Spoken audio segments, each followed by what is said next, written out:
So, how do you feel about homelessness in your city?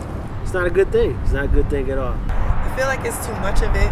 If they would renovate some of these vacant houses that they just let rot and allow people who don't have homes to occupy them, then it would be so much better. The homelessness problem in LA is really, really in the whole country, is a sad reflection on who we are as a society.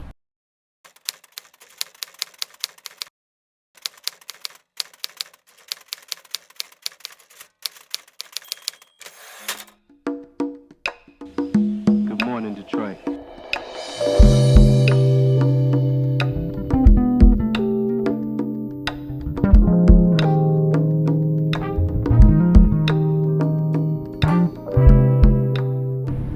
feel like homelessness is a problem in Detroit, just like it's a problem in America, everywhere else.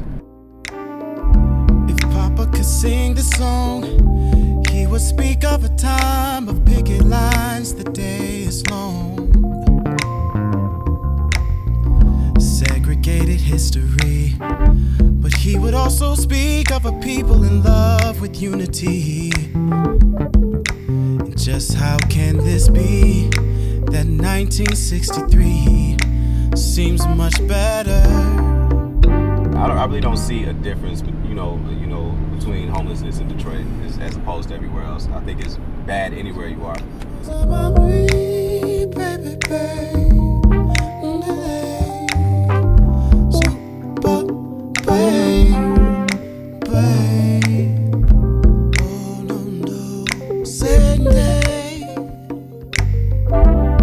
I got me a new ride, this time with insurance, but now gas is way too high. I always wonder how people get to that stage,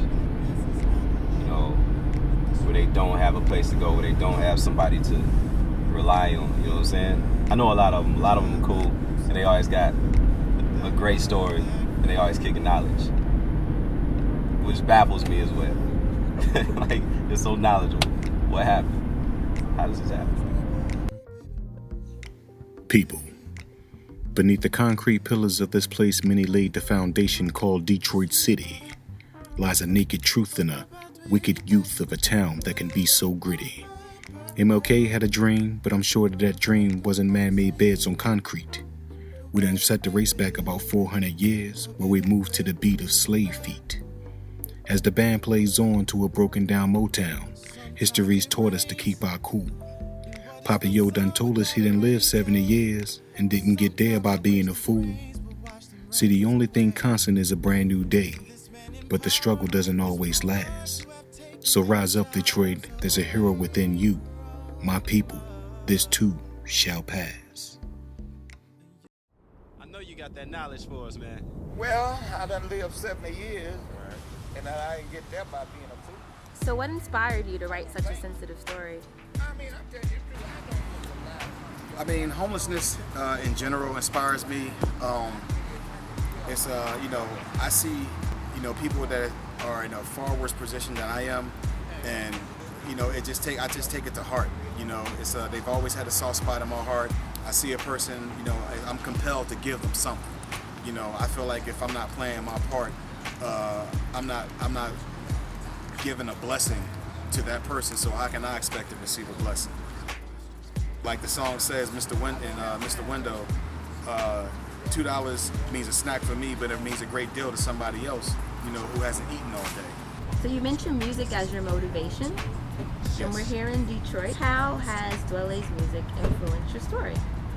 Or has it? It has. It has a lot. Since 2008, upon the completion of Karma, I didn't know it. Well, he didn't know it, but when I met him beforehand, his music is influencing me through that whole transition, completing the book and coming up with my literary influence. So with that said, his music continues to inspire me album after album. He inspires me with new ideas, and his type of music puts me in that zone. It puts me in that comfort zone where I can go ahead and just zone out when I'm writing. As a writer, I've learned you know, as my motivation, as my niche, that you need that motivation, you know, to write a good storyline. And the story tells your story, my story, anybody's story. You know, the main character, he started out, you know, a run-of-the-mill everyday guy, you know, that was working, held a job and everything, and then he fell on hard times. And like I said before, one paycheck away, you know, can put you in that type of position, you know, where you're compromised. And I definitely think that the book tells you a story that is more real to not just a person who's on drugs or alcoholic, but a person who's me or you, an average everyday citizen in general.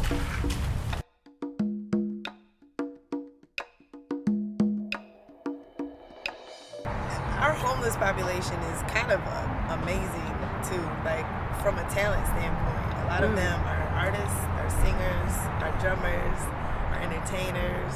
Seattle is really a very compassionate place. Homelessness is catered to a bit more than other places in the world.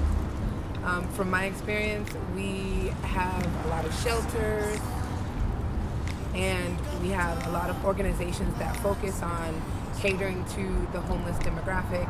They had a case in Los Angeles where hospitals were picking up homeless people just so they could pick up Medicare or Medicaid payments, and then they dumped them back into Skid Row. And that's just sad. I think if we're gonna call ourselves whatever spirituality we call ourselves, Christians, Buddhists, Hindus, whatever, we need to really make sure that we don't let people fall through the cracks.